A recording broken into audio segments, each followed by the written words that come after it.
हाय. आपण partnership final account शिकत आहोत. जसं की लास्ट 2 लेक्चर्स आपले झालेलेच आहेत. पहिल्या लेक्चर्समध्ये आपण पार्टनरशिप फायनल अकाउंटचं इंट्रोडक्शन्स आणि ट्रेडिंग अकाउंटचा फॉर्मॅट एक्सप्लेन केला होता. लास्ट लेक्चरमध्ये म्हणजे सेकंड लेक्चर्समध्ये आपण प्रॉफिट अँड लॉस अकाउंटचा फॉर्मॅट एक्सप्लेन केला होता.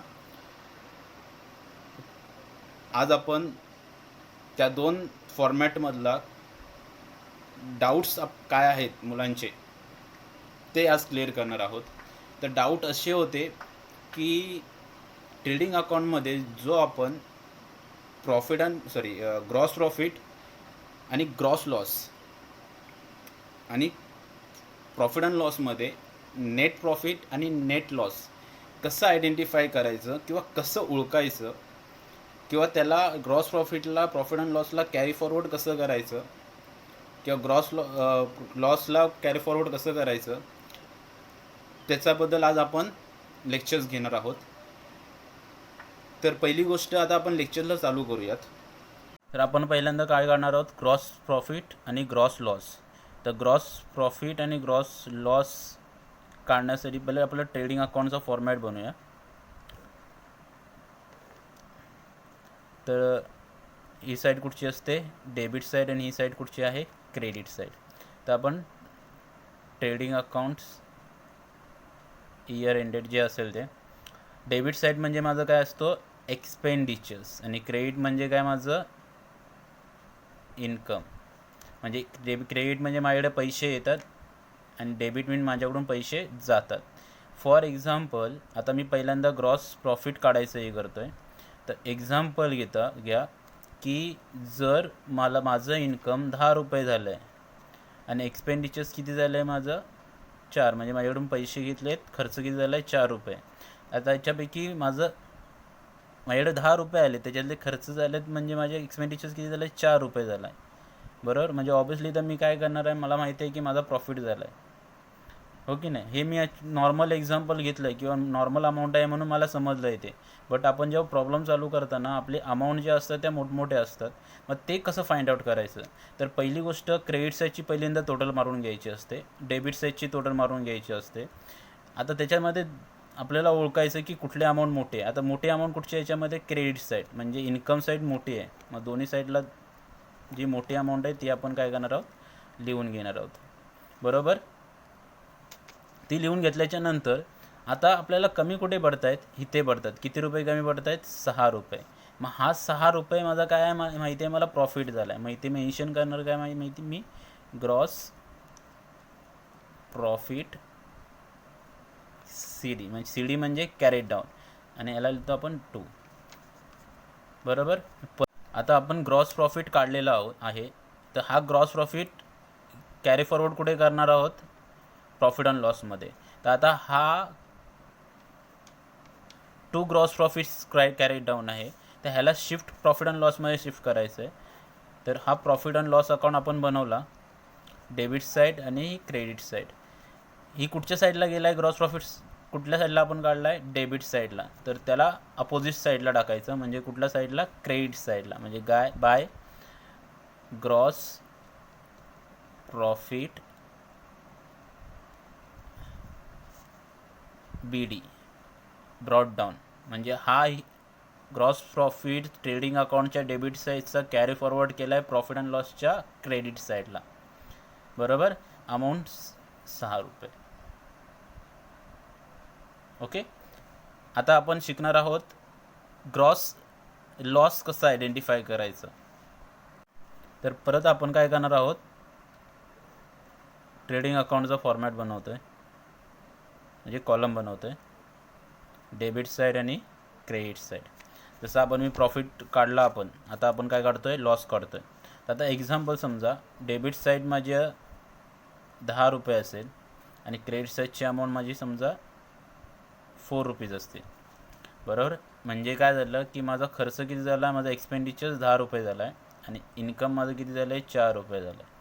तर ऑब्व्हियसली माझ्याकडे 4 रुपये आलेले आहेत, इन्कम माझं 4 रुपये झालेलं आहे आणि माझ्याकडून गेलेत किती, 10 रुपये. तर ऑब्व्हियसली माझा लॉस झाला आहे, बरोबर. आता किती रुपयाचा लॉस झाला हे फाइंड आउट करायचं. तर ते फाइंड आउट करण्यासाठी पहिलं काय करूया आपण, जी मोठी अमाऊंट आहे ती टोटलला टाकायची. तर मोठी अमाऊंट कुठची आहे, 10 रुपये. कमी कुठच्या साईडला पडतात आहेत, ती ह्या साईडला. तर किती कमी पडत आहेत, 6 रुपये. मग हा 6 रुपये माझा काय झाला आहे, लॉस झाला आहे, बरोबर ना. तर ह्याला काय मेन्शन करणार मग मी, by gross loss carried down, बरोबर.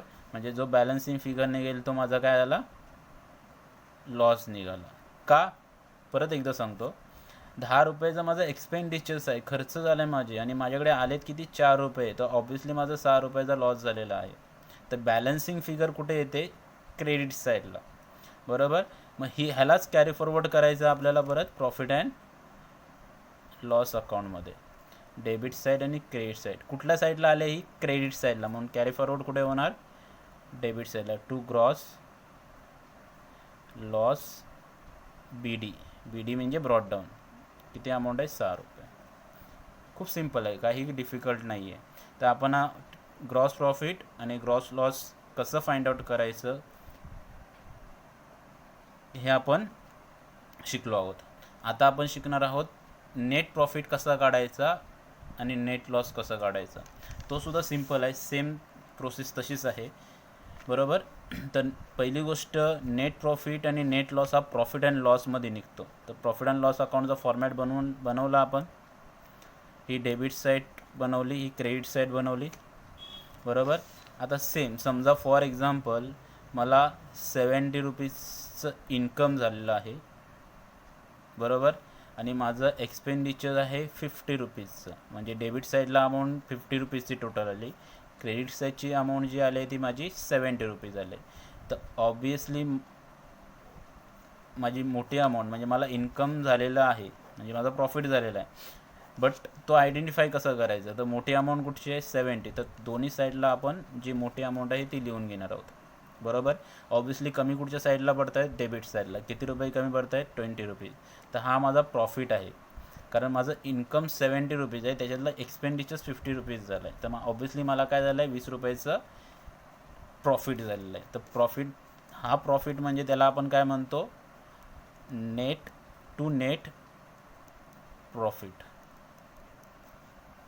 बरोबर. का, तो प्रॉफिट अँड लॉसमध्ये आपण फाइंड आउट केला म्हणून त्याला नेट प्रॉफिट दिलं, बरोबर. आता त्याच्यानंतर आपल्याला नेट लॉस कसं फाइंड आउट करायचं ते आपण बघूया. तर परत आपण प्रॉफिट अँड लॉसचा फॉर्मॅट तयार केला, म्हणजे कॉलम तयार केला, डेबिट साईड आणि क्रेडिट साईड. एक्झाम्पल, डेबिट साईडची अमाऊंट 70 रुपीज आली माझी, आणि क्रेडिट साईडची अमाऊंट 50 रुपीज आली. म्हणजे माझं इन्कम 50 रुपये झालं आहे, माझं एक्सपेंडिचर 70चं झालं आहे. तर ऑब्वियसली माझा एक्सपेंडिचर जास्त झालेला आहे आणि इन्कम कमी झालेलं आहे. तर ऑब्वियसली मी इथेच आयडेंटिफाय करू शकतो की माझा लॉस झाला आहे. तर आता कितीचा लॉस झाला आहे ते आपण फाइंड आउट करूया. तर मोठी अमाऊंट कुठची आहे, 70. दोन्ही साईडला 70 लिहिली. कमी कुठल्या साईडला पडले, ह्या साईडला. किती, तर 70मधून 50 रुपीज काय केले मी, मायनस केले. राहिले किती मला, 20. हा माझा काय झाला आहे, लॉस झाला आहे. कुठल्या साईडला येतो, क्रेडिट साईडला. म्हणजे त्याला यायचं बाय नेट लॉस. सोपं आहे ना. तर तुम्हाला सुद्धा समजलं असेल. तरी काही डाऊट असतील तर मला कमेंट करा, विचारा ग्रुपवरती, पर्सनल मेसेज करा. मी तुमच्यासाठी 24 आवर्स अवेलेबल आहे. थँक्यू.